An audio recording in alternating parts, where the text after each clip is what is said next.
This is Maine Calling. I'm Cindy Hahn. It is hard to believe that more than a month has passed since the horrifying events in Lewiston. Today, we take a moment to check in with the community and find out how people are doing and what they still might need to recover and move forward. Joining me are Shanna Cox, President and CEO of Lewiston Auburn Metropolitan Chamber of Commerce. Marissa Moreau is a teacher and president of the Auburn Education Association. And Travis Brennan, attorney with the Lewiston law firm Berman and Simmons, who's working with some of the families who were impacted by the shootings. We invite you to share your comments and questions. How did the October 25th tragedy affect you? Are you wondering how to help those who need it? Email talk@mainepublic.org. You can post a comment on Facebook or Instagram, or give us a call, 1-800-399-3566. And this show is being streamed on Maine Public's YouTube channel, as well as Maine Calling's Facebook Live, with an ASL interpreter for those who need that service, as well as closed captioning. Shanna, I'm going to start with you because we have talked with you already at a couple of stages since the terrible events of October 25th. It's now more than a month since then. How are you doing? I'm slightly better rested than the last time we spoke. I think for many of us, and I think this is true for any type of stage of grief and grief process, but there's great moments and there's hard moments. And then there's moments that you wonder what the next moment's going to be like. And I think that's true for a lot of us. In role, it's been important to kind of be looking ahead and seeing the horizon and anticipating what's going to be next, while also dealing with the things that present themselves on a daily basis directly in front of you. But overall, I think that there's a commitment to hope and to recovery that I'm really seeing emerge, and that buoys me and gets me through my days. So I think overall things are much better, obviously, than the last time we spoke. Well, that's good to hear. And we'll check in with you about what you're seeing with donations and support as well in a little bit. But I wanted to turn to Marissa. And Marissa, I know you're very much part of the Auburn community, and you've seen firsthand how hard hit your town has been. And I know it's been difficult also to have so much focus on Lewiston when Auburn is really intertwined with Lewiston and was affected just as much. So I wanted you to talk about a little of that with us. Yeah, well, here in Auburn, I think our approach to recovery had to be a little bit different. We were kind of on the edges of the spotlight, and I think our approach was a little bit quieter in some ways and a little bit more localized and introverted, but we certainly did our very best in our schools to support our kids. We had a core of probably a dozen or more kids that were directly affected, like greatly affected. They lost family members, they lost teammates, they lost loved ones. And then others who felt it because their security was jeopardized. And then others who were like, oh, that was really bad, that was really sad, but we have a soccer game tomorrow and we have things to do tomorrow, and we're, not directly affected. So we had to kind of juggle all of those different stages for kids. I think we did a pretty good job. I certainly don't know everything that went on. I'm a Spanish teacher, so part of, a lot of what went on was not in my classroom necessarily, but we certainly were there for our kids, and we're starting to see some smiles come back and some definite signs of recovery in those kids that were directly affected. So definitely a month passing has made some difference. Oh, for sure. Yeah, I think, they say time heals, and I think it really does. And we've just tried to give some extra hugs and extra support. And, I wrote some thoughtful cards to the kids that I knew were directly affected and just tried to let them know that we were there for them. But definitely I've seen the weight lifted a bit. The heaviness has been lightened somewhat over the last week or so, for sure. Travis, I'll turn to you. I know you, as an attorney, are working with some of those families that have been impacted and some of the survivors. Tell us about what you sense where people are right now and how they're doing. Sure. Thanks, Cindy, for having me on today. I think my firm, along with a coalition of 3 other firms, are working with a number of different clients from both schmengies and from spare time. And that encompasses families who lost loved ones, individuals who are injured, and others who witnessed these traumatic events. And I think, as some of the others pointed out, I think everyone processes trauma differently. And so we're a month on, and I think everyone is at very different stages in terms of how they're dealing with these really life-changing events. And I think certainly with the holidays, it's been hard. I think people feel losses acutely during that time of the year, and I think it's been really challenging for many of the families that we're working with. So we typically hear about those stages that people go through, whether it's grief or anger or despair, but is anyone reaching more of the healing stage at all? I think people are still really trying to figure out what happened and why it happened. I think there's a lot of questions that people have that are unanswered at this point, and I also just think people are still really hurting and dealing with those raw emotions and feelings right now.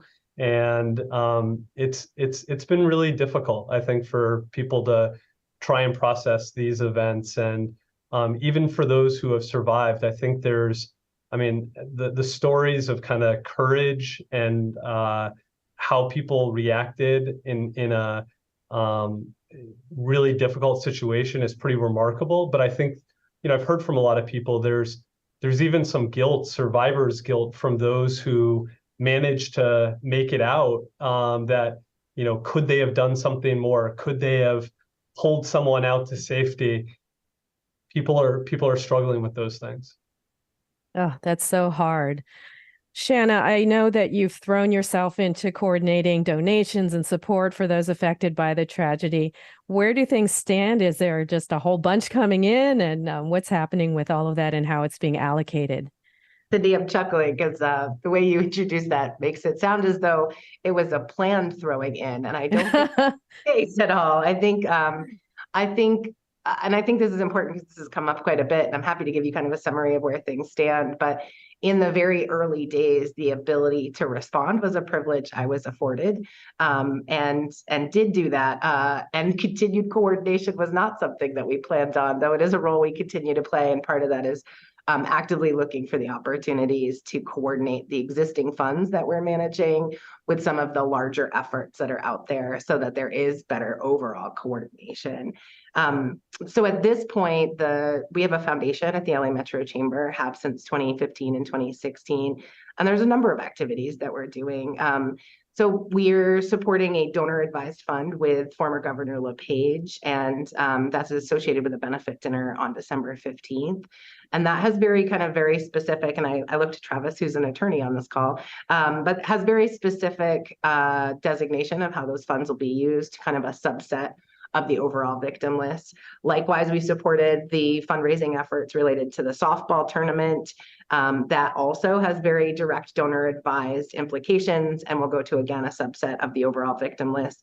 The victim list is actually about 155 people and their households. And so I think oftentimes the media has really focused on the families of the deceased and those who were injured by shooting, and the injured list is actually a little bit larger than that alone. And so that's a nuance that turns out to be really fundamentally important to the philanthropic efforts and to the way that we're supporting folks. So I offer that kind of for clarity. So both of those donor advised funds together will be about $620,000 that will be allocated hopefully before year end. And then we're also supporting the administration of funds to the City of Lewiston and Androscoggin Banks Fund.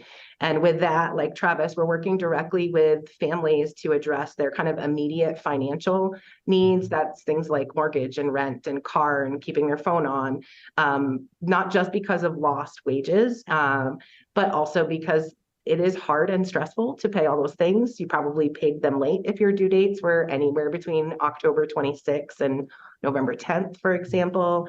And because victims' compensation has a unique formula to different types of victim impact, and the process of those funds getting out the door, which we're also trying to coordinate with, is just starting to hit people's bank accounts. And so we've played this really interesting kind of interim role and are looking at the ways in which we can round that out to some of the more longer term efforts. So the Maine Community Foundation, as it has been made public, has raised about $1.8 million. I'm sure that number has grown since it was public, is using a very thoughtful process that kind of centers victims' voice, uses a very specific allocation formula. And those funds won't really start to be distributed until February or March at the earliest. And so there's kind of this interim stage for folks that we're trying to meet that gap with the city of Lewiston's funds. Those funds will come fully to our Chamber Foundation actually tomorrow, and we'll be administering those funds going forward. And that would probably be, I think we're looking at 280 with another 200 plus pledged to that fund. And the goal with that would be to support these kind of emergent victims' families' needs, as well as to support some of the community response. And I think that's an area that has gotten less attention. I know you're going to be hearing from someone at the Resiliency Center, but the grant that supports the Resiliency Center has some restrictions. So for example, it doesn't support food for the volunteers, for the staff, for the families, for the children that are using that space. And so that's a gap that we've been able to fill with the Maine Credit Union League's fund that we're managing. That's about another $30,000. That provides food both for the community response, first responders, families, and victims. And so we've been supporting a lot of families with gift cards to the local grocery store in the interim. And then we have our Small Business Relief Fund, and you heard about that potentially from Big News last night, but that's a fund that we had started about 2 weeks ago, had seen about $10,000 worth of donations come in, and it got a big shot in the arm yesterday with a $500,000 matching contribution from Blue Triton and Poland Spring. And that's going to really allow us to provide some economic relief to the small businesses that have been impacted. We're just seeing a real slow return, specifically to hospitality businesses. And I'm so glad that you have Marissa on this call and that you're highlighting the impact to Auburn. I would include Lisbon. I think a lot of people think this was Lewiston's tragedy. And for those of us working with the families, we know that they are all over and outside of Androscoggin County, and that the business impacts have been felt across many communities in Androscoggin County. And I like to say that Lewiston does not have a monopoly on the grief. There's plenty to share. Well, that's a lot going on, and we'll continue to check back with you on how it's going with the longer term donations. Let's go to a caller. Tim is calling from Lewiston. Hi, Tim. Go ahead. Hi, Cindy. Thank you for having me on. My name is Tim Kenlin. I'm a Lewiston resident. I live here with my family, raising my family here, and I work here. And I'm also president of Tri-County Mental Health Services, president of the board of Tri-County Mental Health Services. And I just wanted to talk a little bit about how this mental health agency has responded, and how these mental health agencies do respond to these tragedies when they happen. Beyond the day-to-day support that the wonderful people that work at Tri-County do, providing mental health care to people in our community, when tragedies like this happen, the organization just snaps into action and is running towards the front line. So we have a program called Project Support You, which is sort of a unique ride-along partnership with the Lewiston Police Department. An officer and a counselor will respond to calls from individuals living and struggling with substance misuse, homelessness, and mental illness. But these are folks who, when news of the shooting happened, they were running to Semenge's, they were running to the bowling alley to help provide support for survivors and witnesses of this tragedy. Following the event, the staff with Tri-County collaborated with state and federal officials to activate a community support space at the Ramada Hotel and Conference Center. Community members were able to receive support and get information about ongoing resources to help manage the trauma following the mass shooting event. We provided supportive counseling, triage, certified disaster behavioral health response. Dogs from across the country came to Lewiston to offer comfort and furry snuggles to those grieving and stressed out. And we also worked with some other agencies like Community Concepts and Sweetser, other organizations to stand up the Maine Resiliency Center, which opened on November 13th. And, really, I just wanted to highlight that there's a lot of discussion around this shooting about, the mental health system. And, Tri-County is a big part of the mental health system in our community. And beyond Lewiston, Auburn, and Andrew County, but it's really critical, the services that are provided. And I wish I could, give a shout out to every single person who works for Tri-County, but I don't think we have enough time to list everyone. But they did a fantastic job responding to this. They worked around the clock, and I'm really proud to be associated with our organization. Well, thank you for sharing all of that, Tim, and thank you for all the work you did do and running towards the crisis. Thanks for calling. That was Tim calling in from Tri-County Mental Health. And now we'll go to Justin Duray. He is calling in, and he owns Just in Time Recreation in Lewiston, the bowling alley where some of the shootings occurred. Justin, thank you for joining us. Thanks for having me. I'm so sorry for what you've been through, and we really appreciate your being willing to talk with us today. How are you holding up? I'm one day at a time. We're doing what we need to do to try to move forward and heal from this, just like everybody else. Yeah. Can you describe what you've experienced over the past month in terms of what you grappled with during the shootings, those days after the shooting, what might have changed in the past weeks for you? Do you feel like you're in a different frame of mind? Completely. The last month has this has just basically consumed every second of my life for the last month. So I can't describe what the experience is, but being at the age that I am, nothing has happened in my life that has affected me like this has. Is there, do you feel that there's something you need or those around you need in order to help move forward, help cope with this world that's just forever changed for you? There are probably a lot of things. I don't know. I don't even know where to begin. I definitely think, the mental health aspect of this is necessary in helping us to cope and deal with this, across everybody that was affected by this, people that were there, that weren't there, people that lost their lives, people that survived,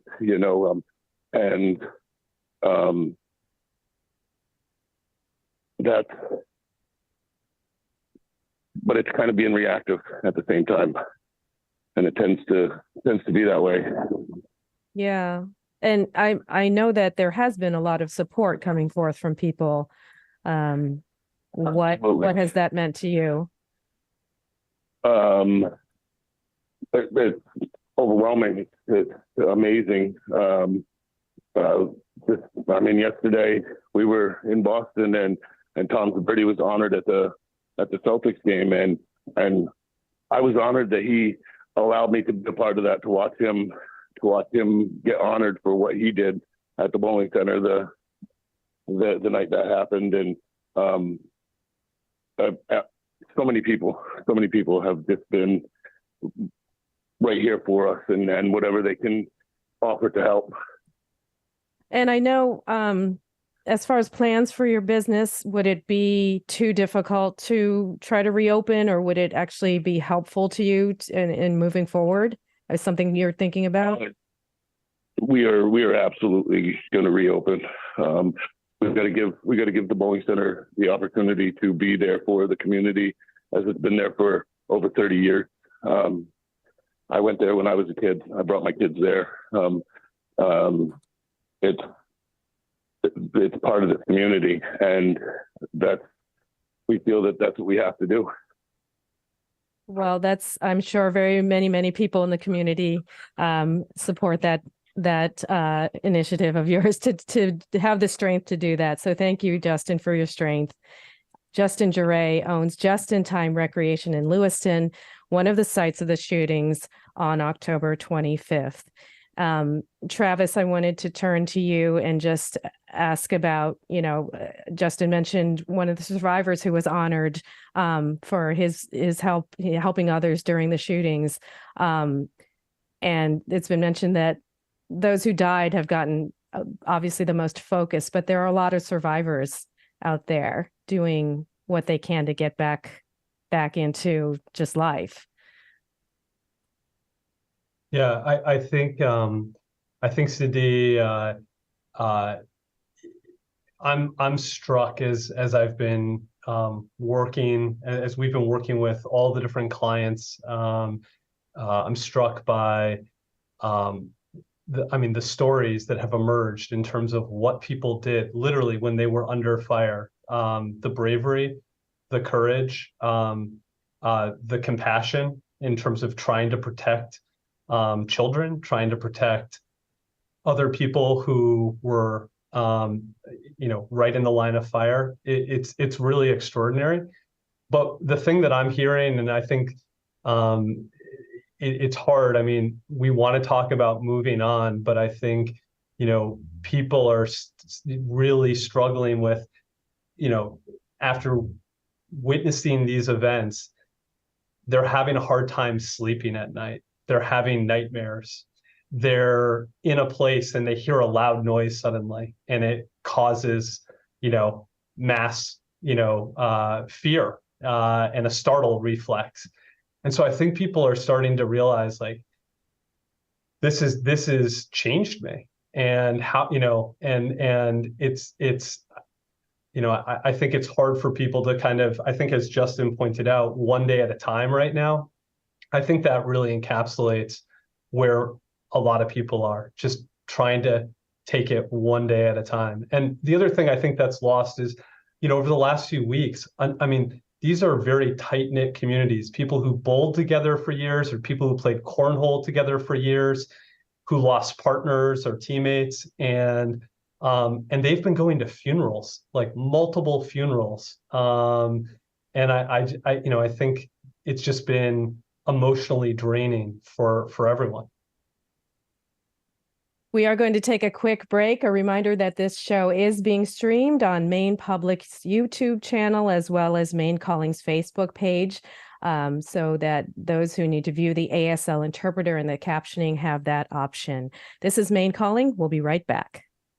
Listener support brings us Maine Calling with help from Midcoast Senior College, based in Brunswick, offering online and in-person courses for intellectually curious seniors. midcoastseniorcollege.org. And Freeport Wild Bird Supply, a place for bird enthusiasts for nature gifts, feeding supplies, and guided tours.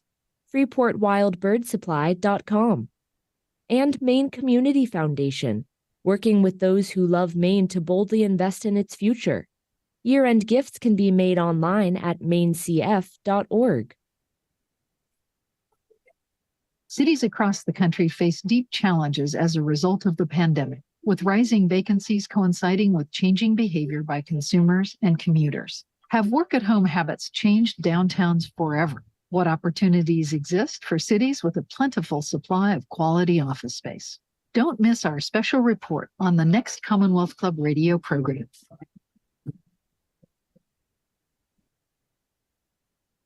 This afternoon at 2:00.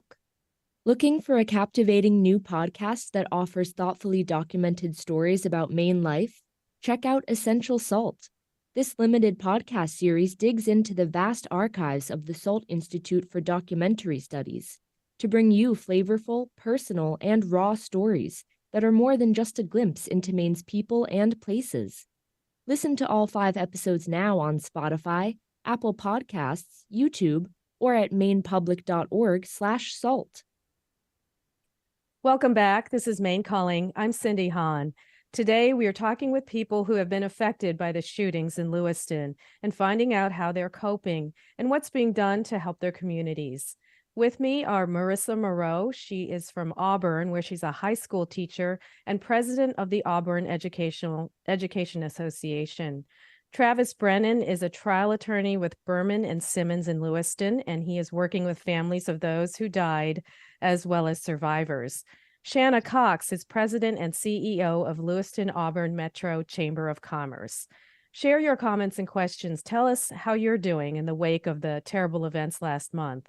Email talk@mainepublic.org. You can comment on Facebook or Instagram, or give us a call, 1-800-399 3566. And joining us on the line now is Christine Chasin. She is Chief Nursing Officer with Central Maine Medical Center. Thanks for calling, Chris. Oh, thank you, Cindy. Happy to be here. You and your colleagues were in the difficult position of having to throw yourself into caring for others throughout the whole ordeal, the night of October 25th and after that. What was that like? How hard was that? I would say it was very challenging and pretty difficult. You know, we're prepared for taking trauma. You know, we do our fair share of trauma, and but to have something of this magnitude come in all at once and very fast, it was pretty impressive to see how many people responded to the event and how quick they responded and shared their expertise to do what we did in that trying time. It really was something. And there's always the conundrum that caregivers don't get to take care of themselves. What are you hearing from people at the hospital about the impacts of what was such a traumatic event for everyone involved? I would say that's probably true. We're probably maybe some of our worst patients is ourselves. I'm speaking as being a nurse as well. But everybody's sort of going through it at their own pace and their own time. So we've set up counseling sessions. We've had individual touch bases with everybody who was here, not only that night, but the next day. And then slowly amongst our, 3,500 team members we have here at Central Maine Healthcare, we've been trying to reach everybody to provide support because either they were there involved or know somebody who was involved and just, how do we help support everybody as a whole? But it's going to take time. I agree wholeheartedly with the previous callers with, one day at a time. And but we're slowly getting through it because, we need to serve our community. We still have a job to do, even today. Well, thank you for all you've done there at CMMC and all of the first responders. In fact, have just really done heroic work. So thanks for calling, Christine, and take care. Chris Chasin is Chief Nursing Officer at Central Maine Medical Center. And Shanna, maybe you could talk a little bit about what it's meant for the community that those first responders and healthcare workers have done what they have throughout this period. Yeah, no, that's a really great question. I have close friends who are in the police department who are first responders. And I think when we think about first responders, we think about our emergency first responders, which is right. And they have endured a lot. And the impact is still being felt by them in the same way that you've heard so many folks talk on this call about the different pace at which we grieve. And I think some folks, particularly folks who have dealt with grief or trauma before, love to think of those steps as kind of like a linear line and you move forward and the last stage is behind you. And that's just not accurate. It's like forever loops, right? You kind of revisit the last stage, move yourself out of it a little bit and then progress and then come backwards. And that's just real. And so, a lot of folks are still processing what they experienced, not just the violence of it, which is real. I think one of the conversations that we've been having in the larger, broader response efforts of coordinating community responses, everything from the Resiliency Center and some of the direct incidences and the business work that we're doing, but the broader work is that mass shooting events and violence, gun violence, is a really different trauma response and a really different community response than, say, a flood. And that we are really great at having kind of concrete emergency management plans with clear roles and designations for agencies and individuals. And we don't have anything like that for something like this. And that lack of kind of a real response plan and clarity of roles is something that has made it, I think, challenging for folks who are grieving and going through these things, because it's not clear where all of the help should come from. And there's a lot of offers for help and there's a lot of help being given. And so that just kind of complicates the experience of not just our first responders, but I think, folks don't realize that public works played a role in the first response, that victims advocates are first responders, that I consider them first responders, and members of our clergy were folks who were playing really direct roles in those first 24, 48 hours. That there's folks who are still, like Travis has explained, working with people who are processing really significant trauma. And I would count Travis for example, as among folks who are still responding. And so I think that circle is a little bit broader than what we kind of picture as like ending 48 hours and folks with badges and uniforms. I think about the work our funeral directors have done, right? Like there's our ASL community, Mary Jane, who's, if you're only listening, you don't see this amazing work she's doing. But there's been a lot of work from the ASL community and the deaf community too, and they continue to provide a type of emotional response as well as logistical response. And so it's a broad question, and the answer is it's varied. So many people are in very different places. I'm so glad that you called out just a small percentage of all of those who have done so much for others during this whole period. On the line with us now is James Hodgkin. He's superintendent of Winthrop Public Schools. Thanks for joining us, Jim. My pleasure, Cindy. I know the impact of the shootings was certainly felt in Winthrop, even though the focus has been more on Lewiston. Tell us how significant it was for your community. Well, we had three of the victims, including the only student, were connected directly to our community. Aaron Young and Bill Young, and Jason Walker was an uncle of families here in Winthrop. We also had one of the member of the hearing impaired community was wounded, not died. It was a parent here in Winthrop, and we had another parent that was in close proximity to one of the three that I just mentioned that was killed. So it was pretty significant, and we're a pretty small community. So it really hit very hard, like it did everywhere. I'm so sorry. How are the young people around you doing? Is there an effort to keep them moving and keep things normal for the kids, or what approach do you take to trying to help the students? Well, that's really the approach, is to try and keep things as normal as possible. But we had a couple of other things that happened along with this tragedy about the same time, and one of them directly affected our grade school. We had a pre-K teacher who passed unexpectedly a couple of days later, and that was really hard. But I was asked a couple of times, how was everybody doing? And I basically said, and I would still say, that the kids are doing better than the adults. They're incredibly resilient. They're really sad, but they really benefit. And we've been trying hard to keep things going as consistent as possible with school. And they like the routine. And we certainly have allowed for when students need a break, or even teachers need a break, when they're struggling with whatever moment they're in, to allow them to deal with that and provide support for them. But the kids overall are doing amazing. And I mean, I'll just kind of quickly give you some sense of what I'm talking about. And this may seem a little off maybe, but we had a vigil a week or so after the actual events, and it was really amazing. The community turned out. It was an amazing vigil, but it was really sad. It's incredibly sad.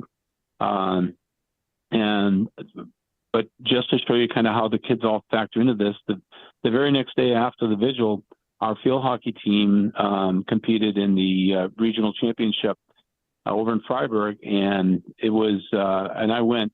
My wife and I went, and a number of other people went, and it just was so amazing to see them really fuel their energy and focus on that, and won. And then that was on a Thursday. Then on Saturday we had they participated in a field hockey team, ended up winning the state championship.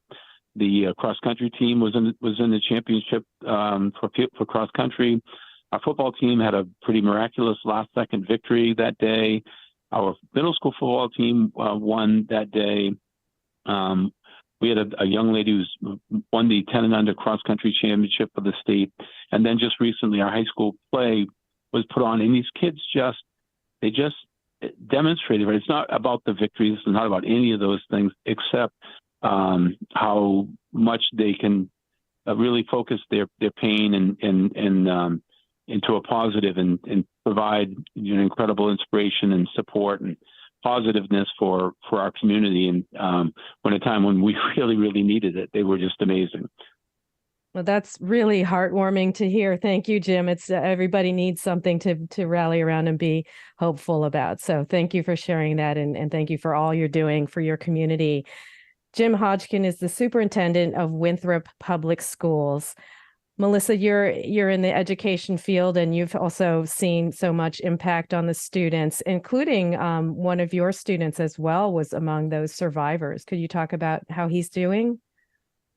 Yeah, he was one of my students last year, but he is in the room next door to me, and I was thrilled to see him come back the Monday and Tuesday before Thanksgiving break. He was back and he was all smiles, and he's always been a big fan of school. He's always been one of these kids that just loves everything that he does. So to see him smiling and to see him interacting with his peers again, to be able to give him a hug and ask him how he's doing and if he's happy to be back was the highlight of my school year so far, no doubt about that.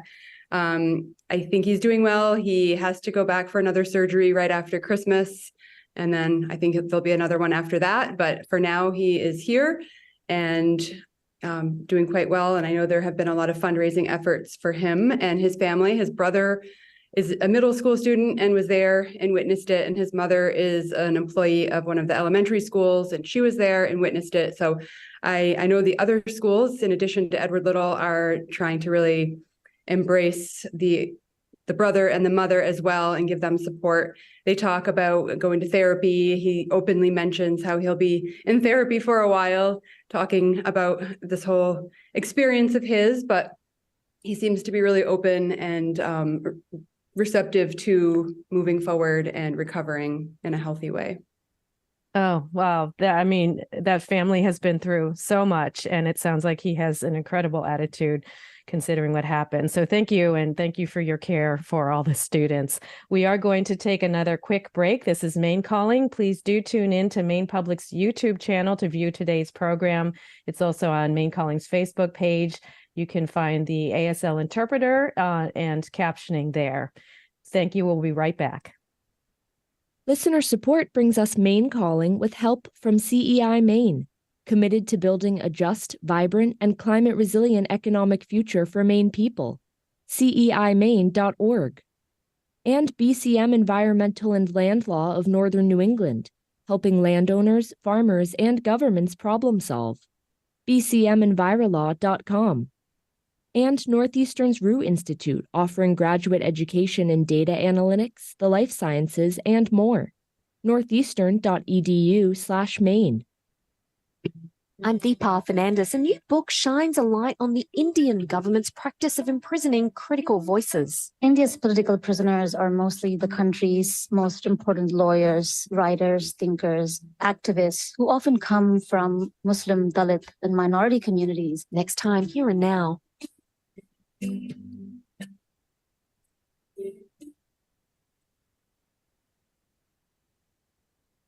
Here and Now with Bill Johnson, noon to 2 p.m. on Maine Public Radio.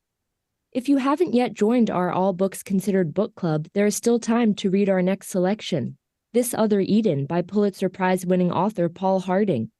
The novel is inspired by the true story of the once racially integrated Malaga Island off the coast of Maine. Our virtual book club meeting with Paul Harding will be held on Thursday evening, December 7th. To sign up and to learn more, please visit mainepublic.org and click on Community. Welcome back. This is Cindy Hahn, and you're listening to Maine Calling. More than a month has passed since the shootings in Lewiston, and we're hearing from the community today about what people are feeling and what it will take to move forward. Joining me, attorney Travis Brennan, who is helping families who were impacted during the October 25th shootings, Shanna Cox with the Lewiston Auburn Metro Chamber of Commerce, and Marissa Moreau with the Auburn Education Association. Join our conversation. Share your questions and concerns. Call 1-800-399-3566. Send a brief email to talk@mainepublic.org or post to our Facebook page or to Instagram. We'll go now to Danielle Parent. She's calling in, and she is a Senior Director of Strategic Initiatives for Community Concepts and Oxford County Mental Health Services, and she's Director of the Maine Resiliency Center. Thanks for giving us a call, Danielle. Thank you for having me, Cindy. And I understand the Maine Resiliency Center was set up a couple of weeks ago to just be a place where people can turn to for help. So tell us more about what services you provide. Yeah, so we opened the Maine Resiliency Center on November 11th in response to the mass shooting, initially as a safe place for people to come and connect and to learn what their needs might be. We had started really with having individuals available to listen and talk and provide support, as well as support in accessing resources. We have begun establishing other programming to include support groups and wellness activities rolling out this month, and are open for walk-ins for anybody who might feel impacted from noon to 5 weekdays. And impacted means anyone in the community who feels like this tragedy has impacted their lives. And do you feel that it's being well utilized? Who's turning to you? Yeah, we're seeing a lot of folks. We're seeing folks who are present. We're seeing families and widows of those who are deceased. We are seeing a few EMS and law enforcement folks as well. It is open to the larger community as well. And we're seeing people who have their own trauma histories that have been impacted by this event. And what are the plans just to keep this going? Or how is the process going to be? Just have this available in downtown Lewiston indefinitely? For right now, so this is a project that will be funded through grant funding, through federal grant funding, and could run up to 27 months in its current iteration, but could extend beyond that if the community were to determine that that need was still there. The goal of the center is not only to provide services in-house to those who come to seek services or who might need support in-house in our center, which is at 184 Main Street in Lewis, but it is also to provide community outreach, support, and the events that might support the larger resiliency of the community. Well, great. Thank you for doing that. That was Danielle Parent, and she is director of the Maine Resiliency Center located in downtown Lewiston. We'll go to a call now from Kihata. Hi, Kihata, calling from Rockland. Yes, I'm calling from an organization called Public Engagement Partners. How are you? Good. Tell us about that. Well, my organization is actually working with the Lewiston Public Library to host a community dialogue this Saturday and next Tuesday, December 5th. There's been so many community members impacted, both in Lewiston and in other communities. And it's really important to provide opportunities for people to be together and talk with others. I really believe in the power of the community supporting each other. So the events are going to start with a breakfast on Saturday, with a dinner on Tuesday night. There'll be music on Saturday. There'll be a string quartet playing called Halcyon.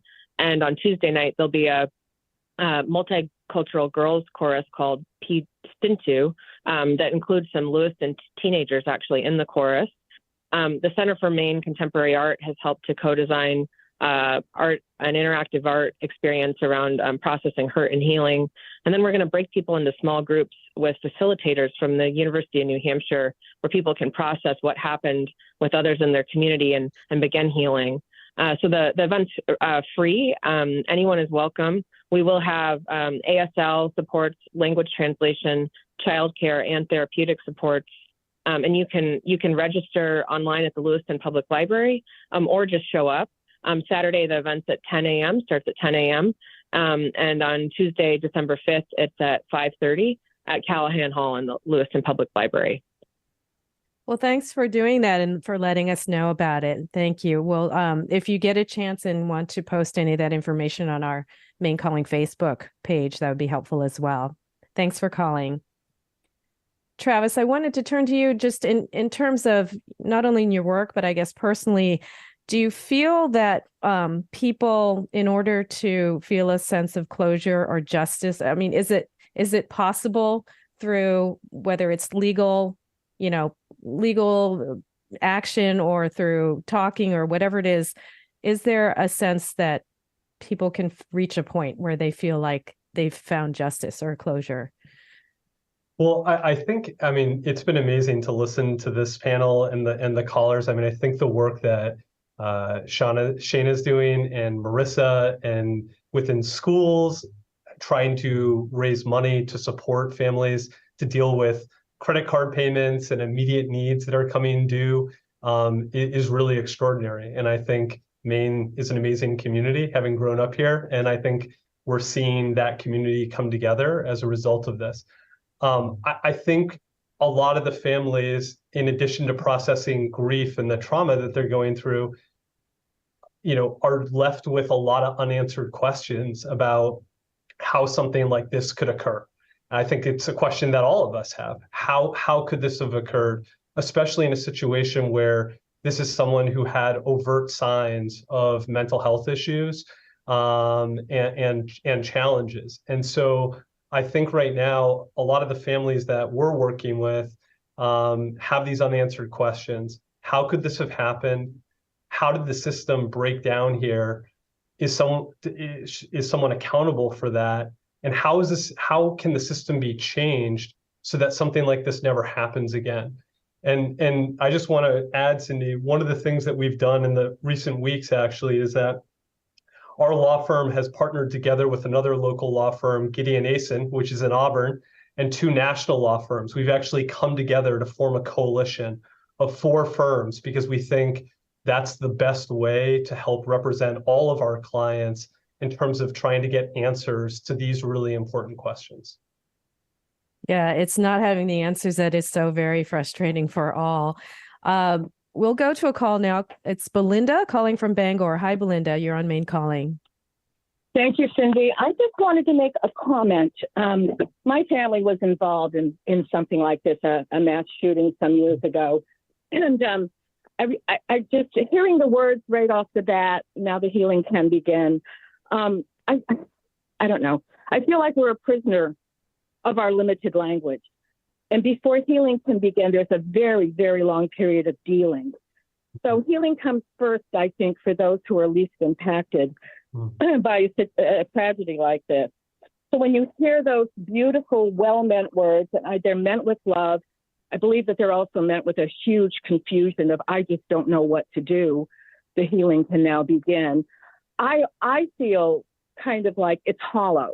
I wish we had a better language and a better process and by which to start this whole engagement of dealing and then starting to heal and being really aware, because it's so impressive to hear about how many people and how the communities have come together and how people are giving their money and they're giving their time and they're giving their effort, because this has to go on for a really long time. It's not something you ever forget about. And I think the healing comes the hardest, of course, and the longest for those who are most directly impacted. Thank you so much for those comments, Belinda. And I do agree that it's really hard to find the right words. You don't want to be pat and just say, okay, now we're good, So thank you for pointing that out. And Marissa, as an educator, I wanted to turn to you about that as far as the long haul. And what does it mean to just work towards, whether it's healing or whatever word we choose, work towards a better place? Yeah, well, I think I'm going to back up just for a second and say that there was definitely a period of time in early November when some of our kids felt like they just wished that life would slow down and stop for a little bit. They had college early applications and they had playoff games. Oh no, bad timing. And they had it proves you're at a school. I'm at a school. There's constant bells and announcements, and I've been able to mute myself out through them so far. But anyway, so a couple of the kids really felt overwhelmed with the fact that life just kept going on, and they didn't have time to process what they were going through. But as time goes on, I do see that the stress is starting to ease in those students who felt that. I just said, you got to do what you got to do to take care of yourself and, kind of push aside what is not necessary or not as important and deal with your own health first. Gave a lot of hugs, said, what can I do to help? And I think slowly but surely, kids are starting to feel like life is going back to normal for them. So I don't know if I answered the question, but I do see a change in the kids who were most stressed a month ago. Right. So just kind of giving some space, right? That's a big part of it. Shanna, we just have a short minute left or so, but just if you wanted to follow up on that and what you feel can be done for people beyond all the immediate support and everything that's happening? It's the long haul we're all worried about. No, I really appreciate that question. In the midterm, everything that you've heard today, we all want to stop and pause. Marissa's right. So take that time, make the time to actually pause for a second. I think that's really important. Seek support from your mental health provider. Go to the Maine Resiliency Center. It's not just for those who are directly impacted. It's for our community, whatever community you're in. So get in there, 12 to 5, Monday through Friday. I think that's really useful. And then I think that in the coming weeks, you'll be seeing more about this, but it's time for a coordinated and thoughtful community response that really is taking into account what it looks like for an economic recovery. Research shows that there's about a 3 to 5 month window to really shift your economic trajectory. And for most communities of mass shooting events that don't hit that window, it's not good. The outlook is not good. And we're already seeing some kind of concerning early signs around that. And we cannot wait until next year to say, what could we do or what should we have done? The time is now for really thoughtful municipal economic development, nonprofit organization, and business collaboration to be specific about what we need. Well, thank you all for joining us today. Shanna Cox, the voice you just heard, is President and CEO of Lewiston Auburn Metropolitan Chamber of Commerce. Marissa Moreau is a teacher and president of the Auburn Education Association. And Travis Brennan is an attorney with Berman and Simmons, and he is working with the families who were impacted by the shootings. Today's sound engineer was Jane Donahue, and we had help from Nick Godfrey and Nick Woodward. And thank you so much to Mary Jane Grant for the sign language interpreting today. Visit mainecalling.org for our audio archive and to subscribe to Maine Calling's weekly newsletter. And please do find today's show on Maine Public's YouTube channel as well as Maine Calling's Facebook page. Tomorrow on the show, we will learn all about wolves and what makes them unique and address questions about their presence in Maine. I'm Cindy Hahn, and you've been listening to Maine Calling on Maine Public Radio.